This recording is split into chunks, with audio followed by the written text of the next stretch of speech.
Super excited to have Jamie Nuttall from the Myna L2 Consulting Group. Jamie has been on our shows before. He's based out of England. He does cryptocurrency analysis, tax reporting, and accounting for digital asset investors there. And we're really excited because of his overseas perspective.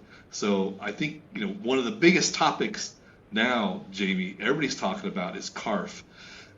Crypto Asset Reporting Framework. Now, this is an international framework of which the U.S. is a signatory of, but the U.S. themselves have not committed to doing it. I think here at the U.S., there's been proposals and regulations to do that, but we're not actually starting technically until 2029. But we haven't really signed down as a country.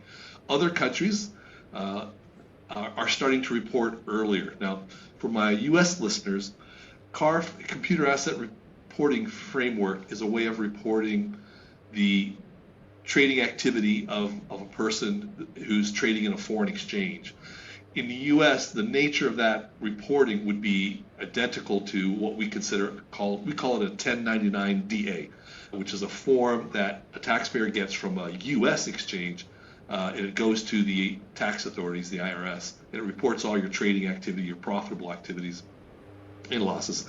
But surprise, surprise, the 1099-DA exactly conforms to what the CARF document would require if the U.S. were to send that document overseas. So if the U.S. started participating, then foreigners investing in U.S. exchanges, those U.S. exchanges would be responsible for knowing what country that foreigner is a tax resident of and sending what we'd call a 1099-DA to that foreign country to get it. Now, I might be mistaken, but under U.S. law, the taxpayer gets a copy of that 1099-DA. Under CARF, the taxpayer is not necessarily entitled to a copy of that too, which is it's kind of like a bit of a behind your back thing. Maybe I'm wrong, but I'm just explaining it in terms of U.S. terms. So if you're a U.S. investor investing overseas, until the U.S. becomes a CARF participant, those foreign documents won't be coming to the U.S. But who knows? I mean, 2029 is another presidential administration. We have no idea what's going to happen. But you guys are on the bleeding edge. You're seeing this coming. What's it mean? How's that changing investor behavior, reporting behavior? What's your insight on all this, Jamie? Yeah, so CARF, Crypto Asset Reporting Framework, is the absolute talking point in the UK at the very least.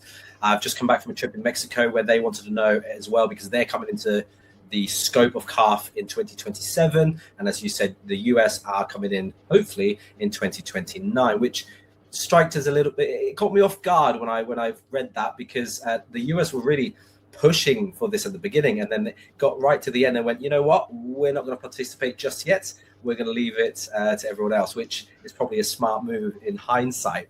But as of 1st of January 2026, the UK have now started that ball, if you like, is starting to roll. What this means is all RCASPs, reportable crypto asset service providers, have an obligation to report to HMRC, the local tax governing body, if you like, within the UK, similar to the IRS in the US. They have to report all of that data to them on a regular basis if certain criteria is met. What that means is your address, your wallet address, your tax number, your full name, everything is going to be kept by said RCASPs, and they will have a legal requirement to request it, and then they're going to share it with the tax authorities, in this case HMRC. Now, this won't actually be shared until 2027 because it takes a whole sort of year to gather the data.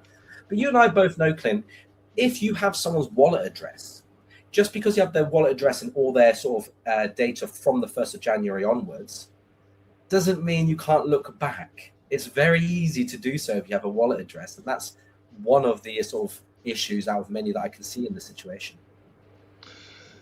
Well, you raise under the 1099 reporting framework, there will be reporting of transfer addresses. So if you buy an asset and you transfer it, that's going to be reported as a transfer activity, not as a profitable activity. So bottom line is wallet addresses will be disclosed.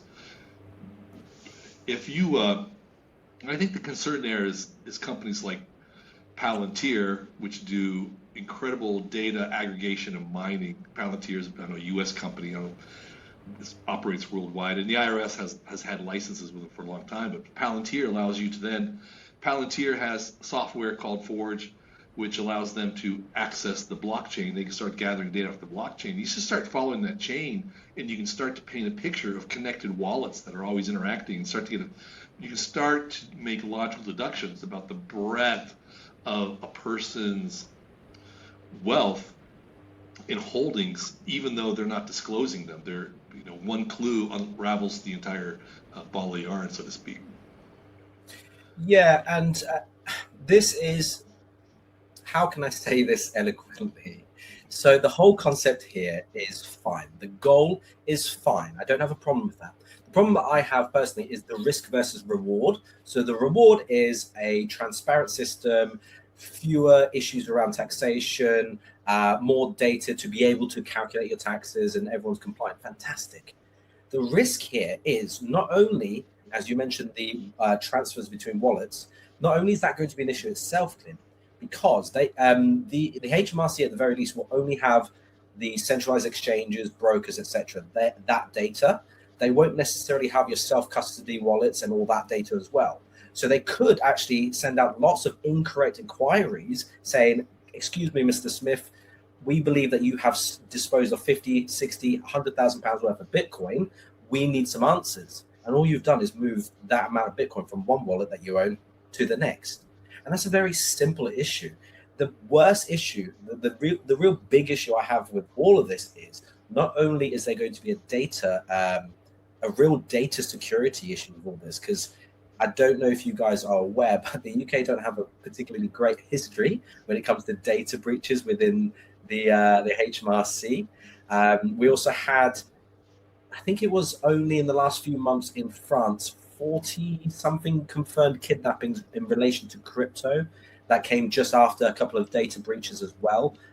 And that is just on our doorstep, and I believe that story and that narrative that's going on right now that is absolutely, ruining lives is a little peek into the future if they don't quite get this right. This is a big issue. Can the tax authorities be trusted with this information? Because many crypto people hold their assets close to or in their home, not in institutions which have layers of security. We had one client who'd been client for many years. He had been a participant in an exchange that went under. He was part of the litigation procedure. His name and address were listed as one of the plaintiffs to get a recovery. Well, nefarious people used that address and they did a home invasion, keeping him, his wife, and child hostage until he turned over his crypto assets. And they were able to determine, just think about this, these people came from Texas up to a northern state, so they traveled a significant journey, and they were working with the guy back in Texas, and he goes, no, there's another wallet. I can tell there's another wallet.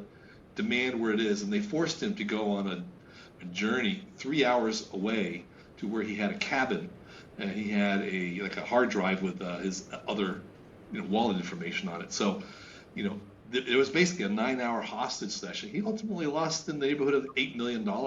It's seized. Yeah, and these sort of physical, what we would call wrench attacks, I guess, and they are more frequent as time goes on. And the thing is, you and I probably know a lot more than most people because of the trust that we have with sort of clients and friends and stuff like that.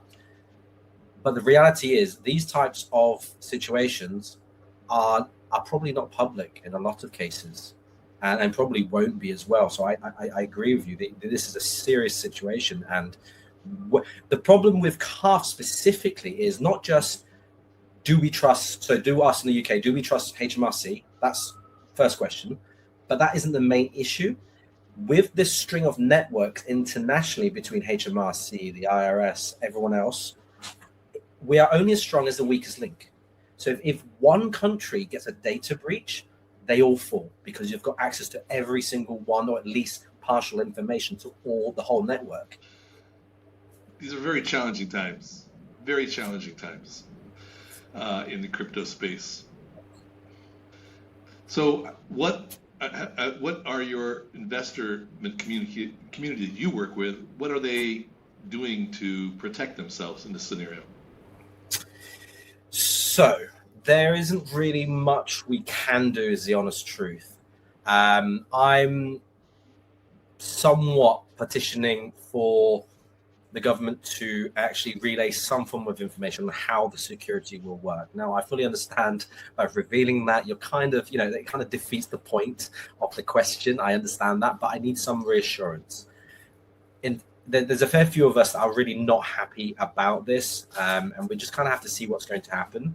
The sad truth of the matter is, until something horrific happens, they won't really, pull their finger out, as they say, and action something a bit more seriously, I guess, than they have now, perhaps. But there's a lot of people I know that are just leaving the UK to escape all of this madness.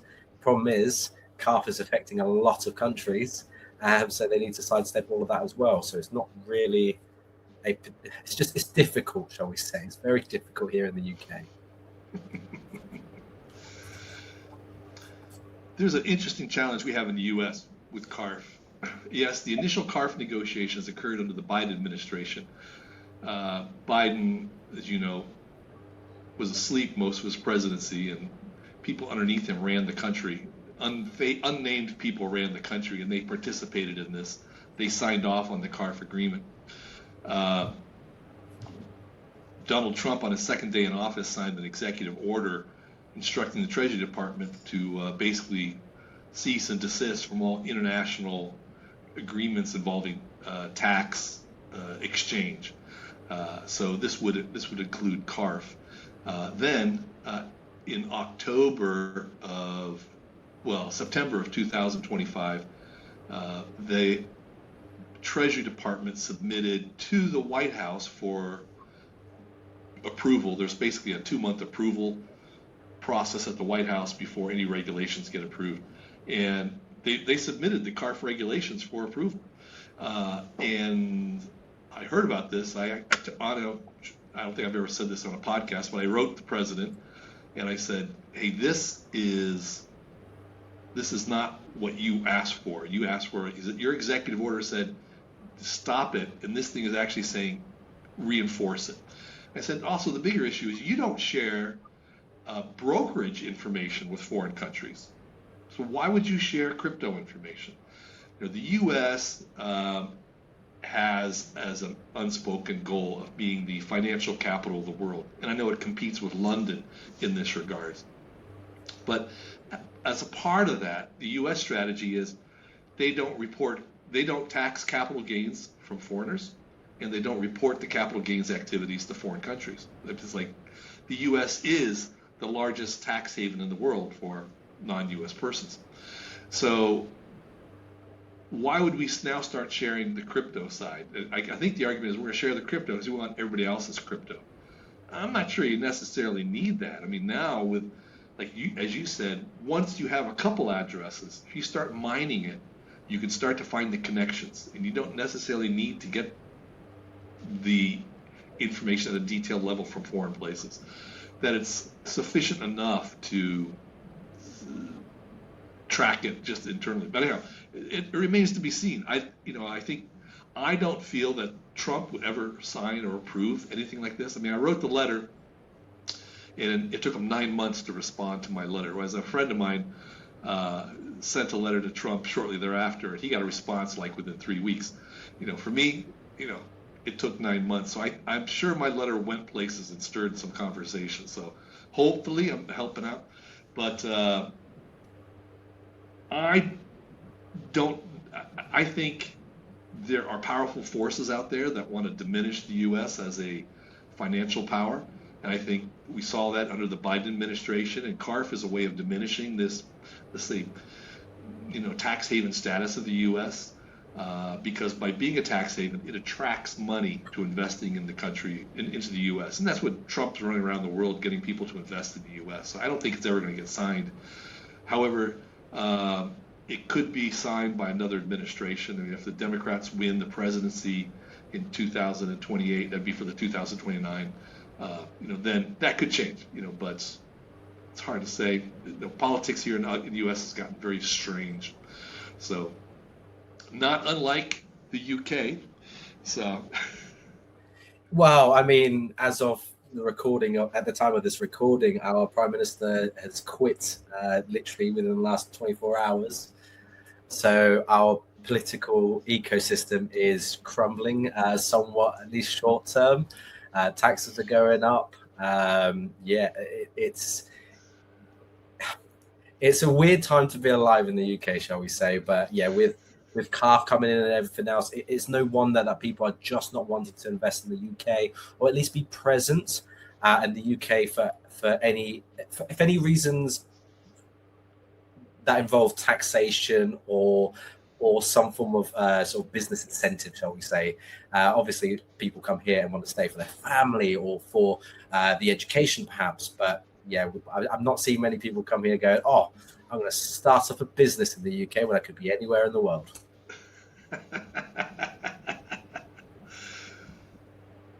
Yep, that's true. That's very true.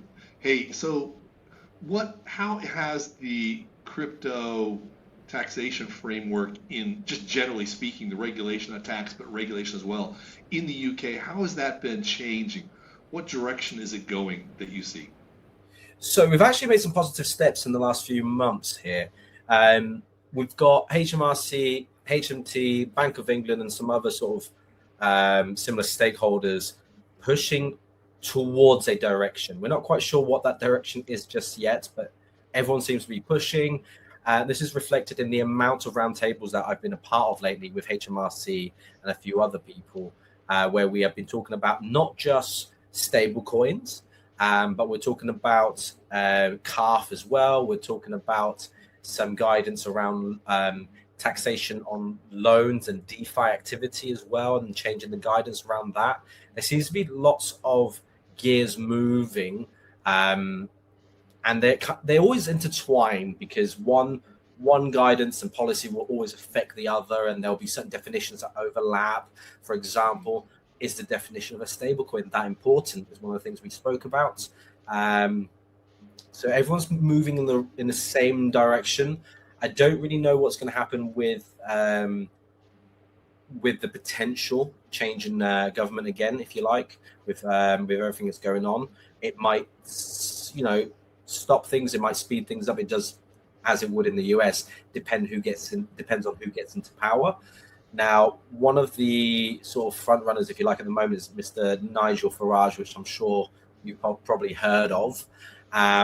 He came out, I think it was about a year ago, stating that he wants to reduce capital gains tax on crypto assets. He wants to do. He just wants to do lots of things to do with crypto. He wants us to be a center of the universe for all things crypto related, and the crypto hub, if you like. And that's fantastic news. Whether he commits to that, if he does get in, I don't know. Whether others jump on it, I don't know. But the bottom line is there's lots of crypto narrative around the UK at the moment, which is fantastic. I think some of it is to do with elections and trying to gain votes. And I've been saying this for years now, Clint, and I'll say it again. The first candidate to have a truly strong stance on crypto, one that works, will win votes. In fact, even if you just mention some form of crypto-based policies, it will probably win you votes. In fact, I can guarantee you it will win you some votes. I just don't know how many. And we're starting to see that. So that's a big positive. And I'm really enjoying all of that at the moment. It's a shame that the markets are, some would say we're in a bear market right now. I wouldn't necessarily disagree with that. And it's kind of halted it slightly for retail investors. But rest assured, yeah, the government and then all those surrounding it are still working on policies regardless. Very interesting. That's encouraging that you're having such positive improvements in the UK. In the US, there's a series of regulations going through Congress. Congress realizes they need to put regulations in place that are healthy and beneficial. There's just a debate over what those are. the big thing is the act. It's called the Clarity Act. Now, it's not really clear what's in this act anymore because it gets changed all the time and it's growing and whatever. Fundamentally, this is turning out to be a power struggle between the banking system and the financial, let's say the brokerage system in cryptocurrencies. It's a power struggle. Banks like the control they have. They like giving very low interest rates and keeping all the money to themselves, whereas Coinbase, Kraken, they're positioning themselves not only to do banking but also do investments, stocks, all those sorts of things. It's a major power shift.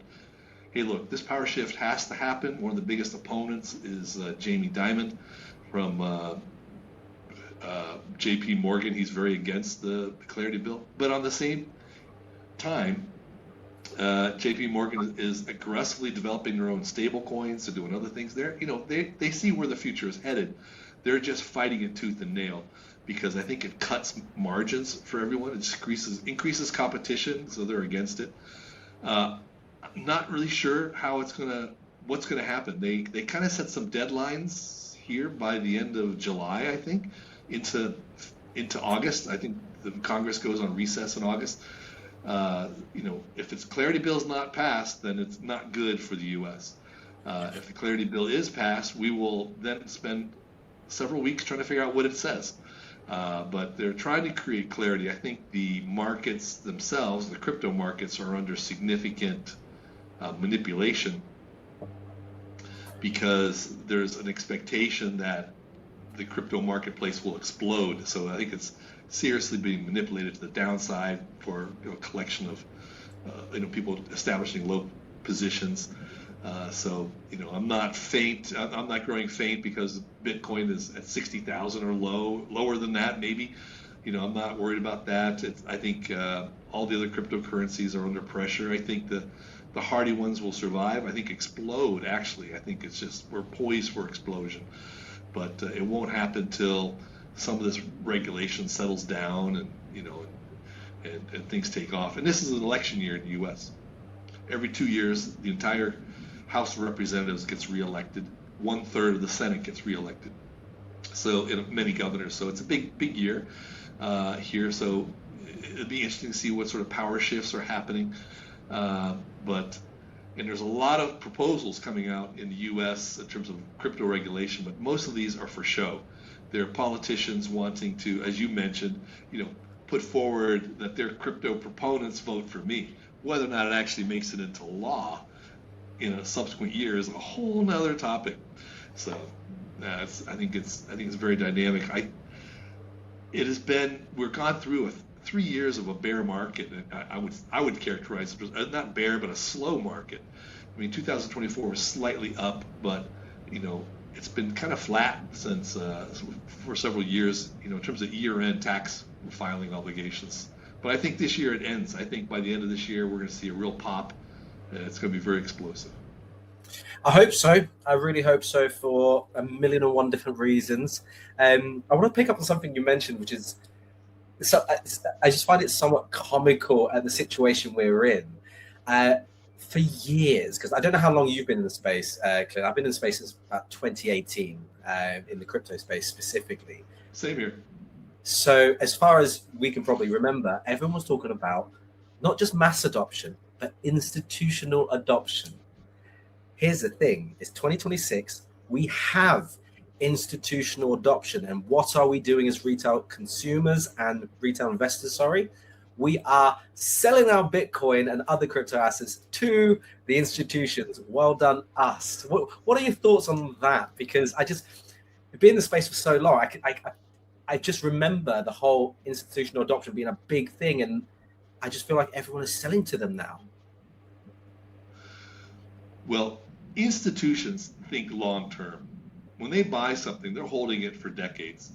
And they have that patience. So for them, whether it's, for Bitcoin, whether it's 60,000 or 90,000, when they look down 10 years from now, they know that it'll be far higher than whatever that number is. I mean, you're in hundreds of thousands.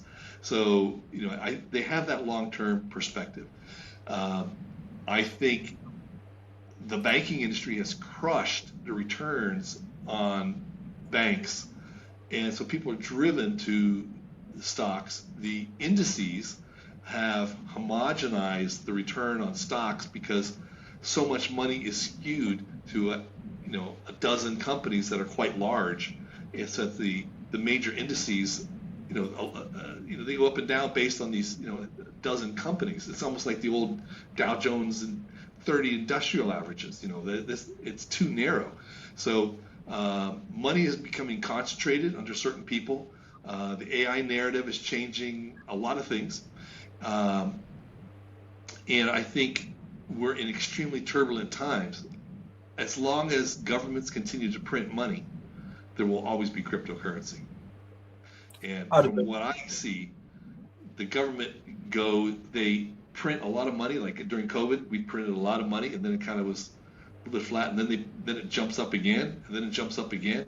Every 4 years, you're going to see this big jump up, which coincides with the Bitcoin halving. I think if you're, as we used to say, hodl for dear life, right? That's exactly the plan. Yeah. I haven't heard the term hodl for quite some time now. I know hodl went out of fashion. It did. Yeah. Just like wag me once was in fashion as well. We're all going to make it, but no. Ultimately, things are progressing from a political perspective. Things are progressing from a regulatory perspective, and therefore things are progressing from a taxation perspective. It does not necessarily mean that the tax is favorable in any way in the UK. It doesn't mean the framework or the accounting necessarily is either. The bottom line is it is a talking point.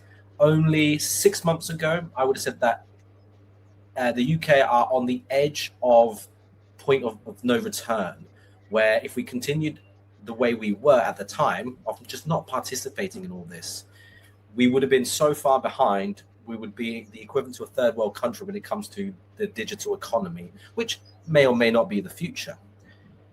I'm very surprised and thankful that in the last few months, things seem to have changed from what I can see and what I can understand.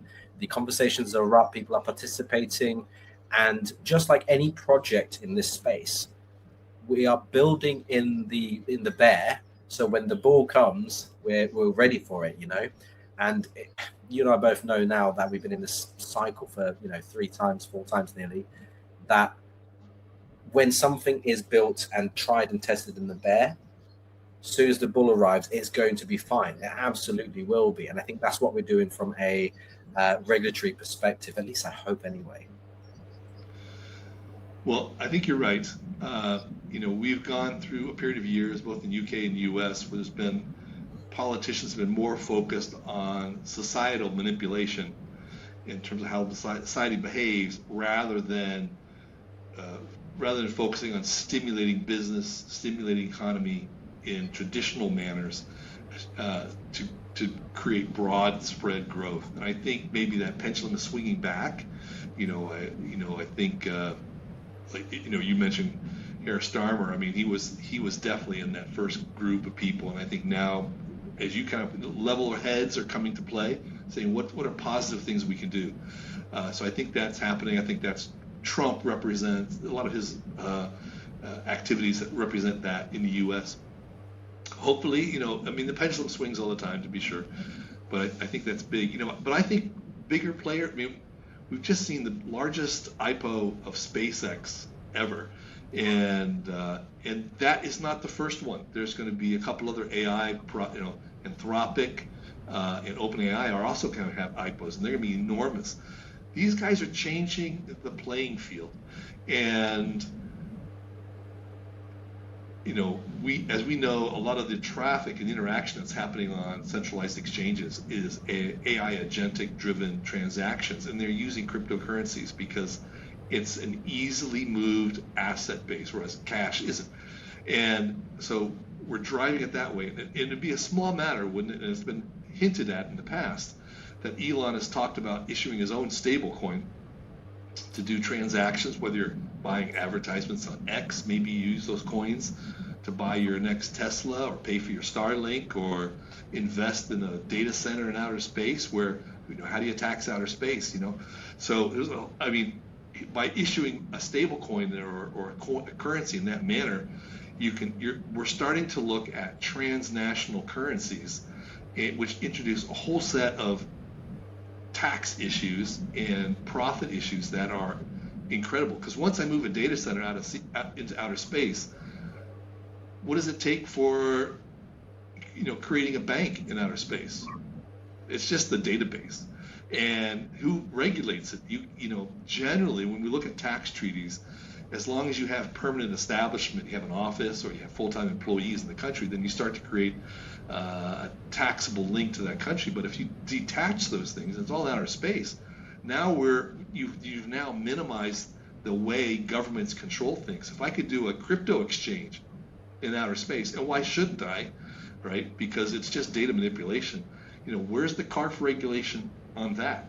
And we're looking at Amazon. They have their, I forget what they call it, blue something or other. They're trying to go into outer space. Everybody's moving to outer space. We're going transnational. So I think it's hard to see it right now, but I think 10 years from now, I think it's going to be a wild west once again in terms of investing. How's that for encouragement? I've not heard all of this before in terms of people moving towards outer space from a tax angle anyway. And yeah, you're right. It's just going to cause absolute chaos. But I truly believe that the people like yourself and I will probably be at the forefront of this type of thing if crypto is involved, because there's so few of us with a tax and crypto mind that can actually, deal with this type of thing. Sort of, I say domestically in terms of our planet Earth now being domestic as opposed to Mars or perhaps Pluto. The point is, it's an interesting thought, and I'm excited because you say a decade. I would not have put it that soon, but at the same time, I don't see why not. So I'm excited for what might happen. And Elon Musk launching a stable coin wouldn't surprise me. I think it's a weird thing. It's a weird thing to do, knowing what Elon Musk is about when he's got, what he's achieved so far, where he's going for. But again, him buying X wasn't on, something I thought he would do, and he did it.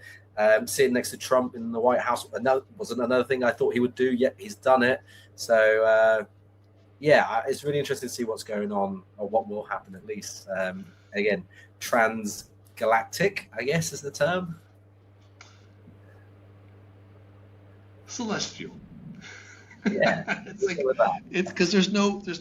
We define countries in terms of two dimensions. We define airspace as being in a country, but once you go beyond, get high enough up, then you're in outer space, and nobody owns it. There's some sort of there's some sort of UN charter where the moon is not considered anybody's territory. For now. Well, then who's taxing?